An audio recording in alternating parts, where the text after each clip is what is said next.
Magandang araw mga kaibigan. Bigyan natin ng reaction opinion itong post ng GMA News. Title, I admire yung attitude ni Senator Joel. Pinuri ni Senator Ping Lacson si Senator Joel Villanueva matapos nitong ihayag na handa siyang dumalo sakaling magkaroon ng special session ang Senado. Ayon kay Lacson, hinahangaan niya ang pananaw ni Villanueva na ituring na isang sagradong tungkulin ang pagdalo sa special session. Umaasa rin si Lacson na magiging katulad ng pananaw ni Villanueva ang iba pang senador na kabilang sa block ni Senator Alan Peter Cayetano. Ito yung exact word ni Senator Lacson. Basahin ko ha. I admire yung attitude ni Senator Villanueva na kinukonsider niya yung sagradong duty yung pag-attend ng special session. I just hope na yung ibang kasama niya sa block ni Alan Peter Cayetano ay ganun din ang attitude sana. Okay?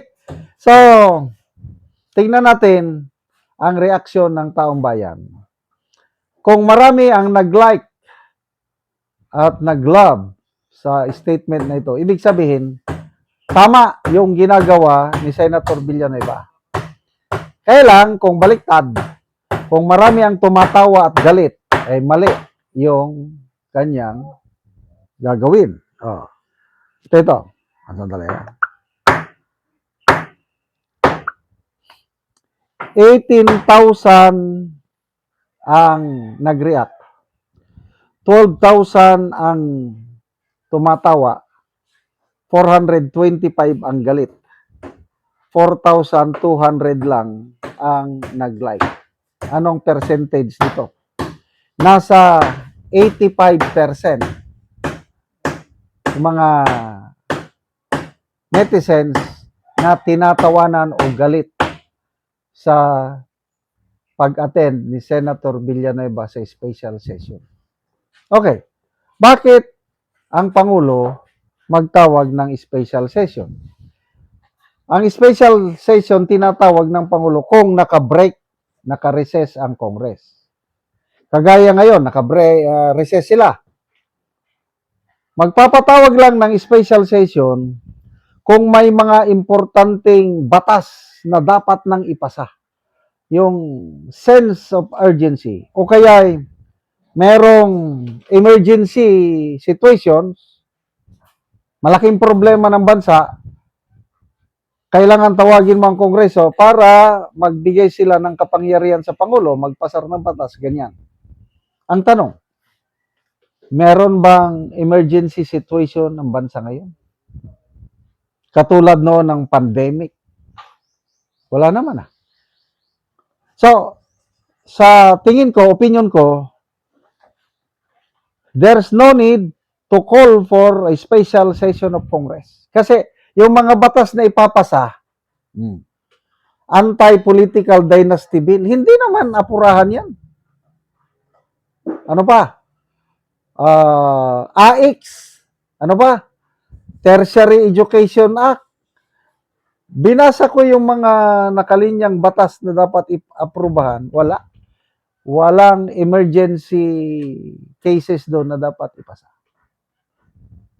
Ang nakikita kong main purpose ng special session na ito ay upang magbotohan na ang mga senador sa bagong Senate President.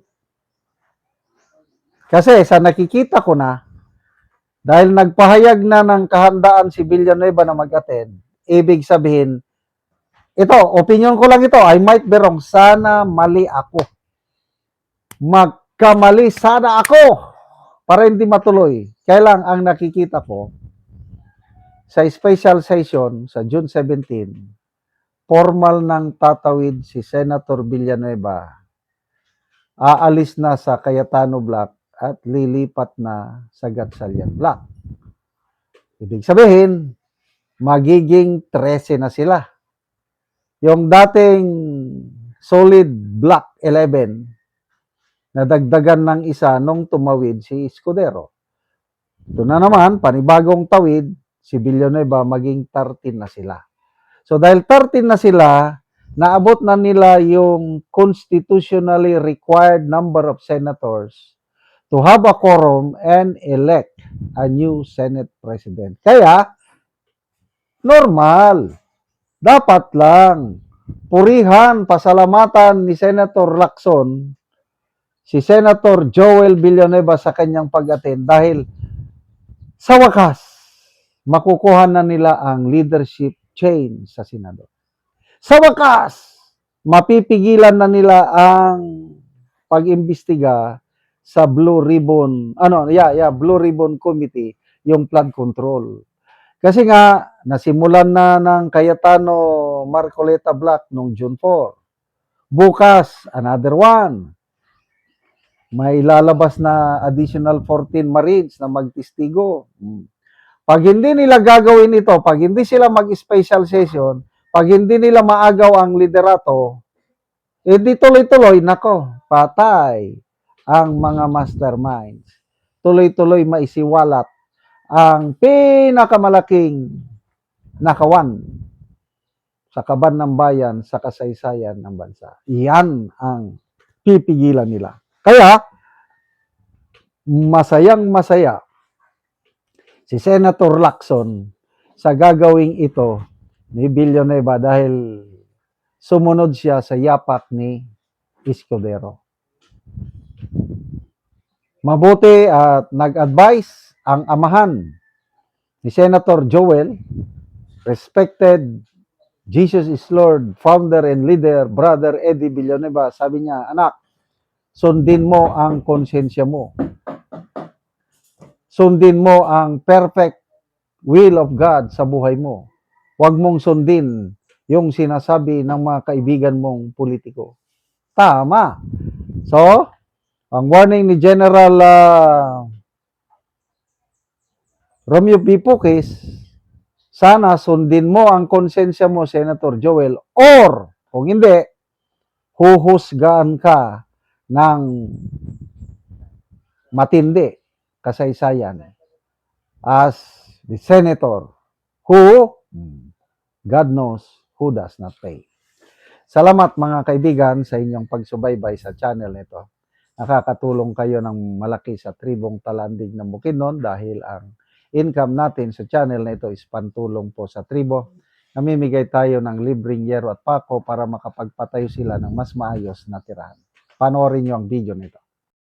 Karon si Lola mo ni ang mataga ano gyero. Sa Ginoo. Si Lola, ano gyero.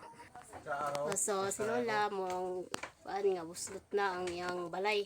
So gipang sapahan na lang og karton or guba nga yero. Ang gipang sapa kay kung muulan, tuluan na daw kayo.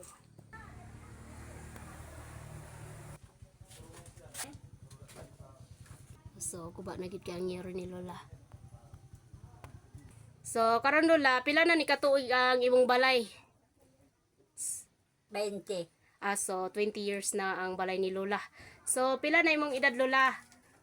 72. 72. So na kay anak Lola? Oo, anak man ako ang asawa ani. Si Lola, mga minyo nang yang mga anak. O napakay ba nala? Namatay na. So balo na si Lola. So May tabangan na lang siya sa iyang anak sa pag-atop sa iyang balay. sa edad din. Na. So 13 years na daw ang iyang bana nga nawala. So balo na si Lola. So iyang anak lang ang mag-atop sa iyang yero nga. Kuba na kayo, so luoy kayo si Lola. So kinsa imong ipaatop Lola? Si William. So iyang anak ang ipaatop. Salamat sa Ginoo kay tagaan ko sin makaatop ko. Sige Lola. Salamat sa Ginoo kay sin naot ko nga daghang pang mga tabanan. Sige Lola. Salamat sa palay tabang di pagid ko makatok. Daghang salamat. Sige Lola, salamat pud kaayo.